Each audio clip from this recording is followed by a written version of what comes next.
पुण्यात्माओं, जब तक ये प्राणी यहाँ इस माहौल में सेट हो रहा है तो इसको कोई प्रॉब्लम नहीं। कोई मंत्री बन रहा है, कोई मुख्यमंत्री बन रहा है, कोई प्रधानमंत्री बना है, कोई राष्ट्रपति बना है, और छोटे मोटे भी पति बने बैठे हैं, जैसे कोई IAS अफसर है, IPS है, या कोई और अधिकारी है, या वैसे भी कोई जिसका दो रोटी का साधन ठीक है, कोई फैक्ट्री लगा रहा है, या वैसे अपना ठीक गुजारा है, ज़मीन है, कोई दुकान है, मजदूरी करके भी कोई ठीक अपना गुजारा टाइम पास कर रहा है, तो इस माहौल को वो बिल्कुल अच्छा मान रहा है। अब अच्छा तो मानेगा क्योंकि ये जीव संज्ञा में है और जीव की इतनी ही सोच है। अब पीव आता है, परमेश्वर आता है और हमें वो याद दिलाता है कि इस झूठे सुख को सुख कहे तू मान रहा मनमोद, ये सकल चबीना काल का, कुछ मुख में कुछ गोद। तो यहाँ तो परमात्मा कितना ज्ञान देते हैं, हमारा बहुत ही कम गले उतरता है। और जब हम कष्ट में होते हैं, जब हमारे ऊपर आपत्ति होती है, फिर हम स्वीकार करते हैं, जैसा भी उनको मार्गदर्शन दिया जाता है वो स्वीकार कर लेता है। अब जैसे कोई किसी देव की पूजा करता है, जैसे अपने हिंदू धर्म के अंदर बहुत से अब देवों की पूजा करते हैं या अपने इष्ट धामों की पूजा करते हैं, उनको यदि आज ये कहा जाए कि ये साधना तुम्हारी ठीक नहीं है, ये आपको हानि करेगी, मोक्षदायक नहीं है, शास्त्र अनुकूल नहीं है, तो वो मानता नहीं। वो क्या सोचता है, उसने कैसा अपना पैमाना बना रखा है आध्यात्मिक लाभ को तोलने मापने का।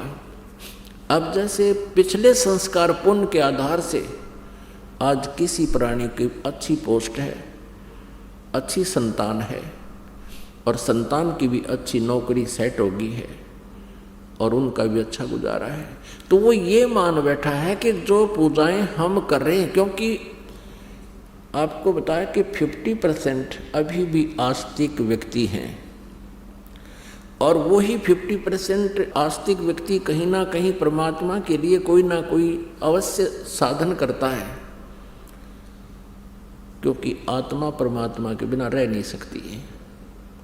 जो नास्तिक हो गए हैं उनको कोई याद दिलाने वाला ही नहीं है, और वो थक चुके हैं कि भगवान है नहीं, क्योंकि साधना शास्त्र विरुद्ध करके आध्यात्मिक लाभ से वंचित रहे, जिस कारण से वो नास्तिक हो गए। आस्तिक व्यक्तियों के लिए कहा जा रहा है कि वो ये सोच रहे हैं कि हम जो भी पूजाएं करते हैं, जैसे किसी ने हनुमान का व्रत रख लिया, मंगलवार का 100 रुपये का प्रसाद बांट दिया, 6 महीने में इष्ट धाम पर मत्था टेक आए, जन्माष्टमी का त्यौहार मना लिया, होली और दिवाली में नाच कूद लिए,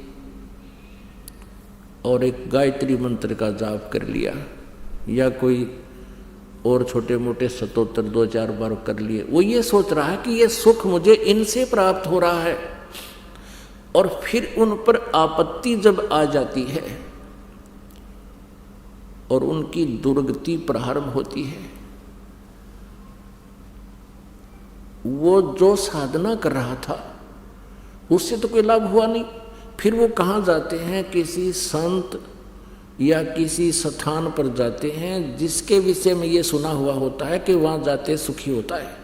अब वहाँ भी मत्था टेकने जाते हैं, कितने जाटी के डंडी के धागा बांधने जाते हैं।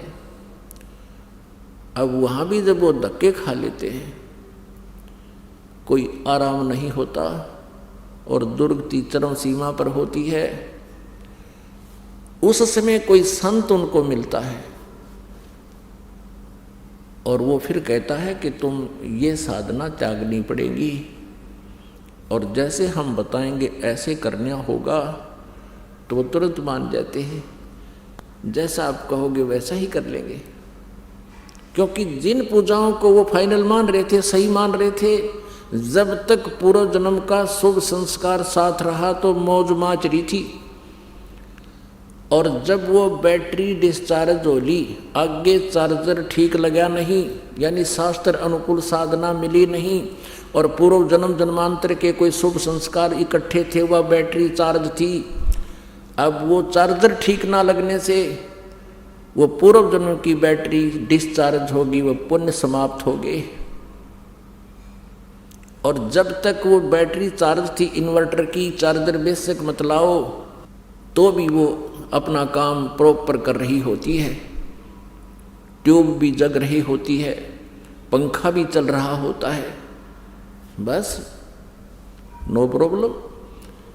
और किसी बुद्धिमान को पता है कि तुम चार्जर लगाओ, तुम्हारा चार्जर नहीं लगा है, वो मान जाते हैं तो उनकी बैटरी ठीक चार्ज होती रहती है, फिर आपत्ति नहीं आती समय आने पर। और जो नहीं मानते हैं वो कहते हैं नहीं ठीक है, हमारी बैटरी ठीक चल रही है, तो वो अनजान है।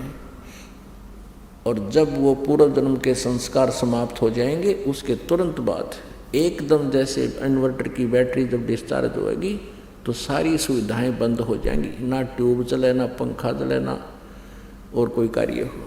तो परमेश्वर कबीर जी ने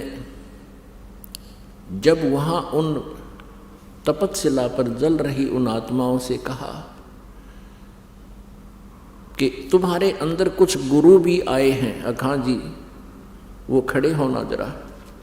वो खड़े हो गए, सैकड़ों की संख्या में वो नकली गुरु दुनिया में भ्रमित कर रहे थे। आप जी किस इष्ट की पूजा करते थे? परमेश्वर ने पूछा। एक कहता जी मैं हनुमान जी की पूजा करता था। हनुमान जी ने कब कहा अपनी पूजा कराने को?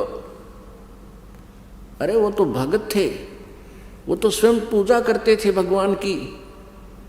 और कोई भगत अपनी पूजा करवाने को नहीं कहेगा, वो कहेगा तो भगवान की पूजा के लिए ही आपको हिदायत दे सकता है।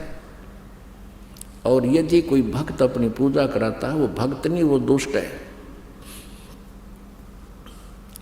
हनुमान जी ने कभी नहीं कहा मेरी पूजा कर लो, तुम तो दंगताना कर रहे हो उसके साथ। वो क्या कहता है, जी हमने तो ऐसा सुना था। वो गुरु कहता है, वो आचार्य कहता है, नकली। हमने तो ऐसा सुना था कि हनुमान जी भगवान शिव के अवतार हैं। हनुमान जी की पूजा करने से भगवान शिव की पूजा हो जाती है। और हनुमान जी के हृदय में श्री राम और श्री लक्ष्मण और श्री सीता जी विद्यमान हैं। उन्होंने अपना सीना खोल के दिखाया था। तो हनुमान की पूजा करने से श्री राम की यानी विष्णु की भी पूजा हो जाती है। फिर परमात्मा ने पूछा और क्या डले डोया करता तू, और भी बता दे। कि गीता जी का मैं नित्य पाठ किया करता और औरों को भी समझाता था कि गीता जी का पाठ करते ही रहना चाहिए।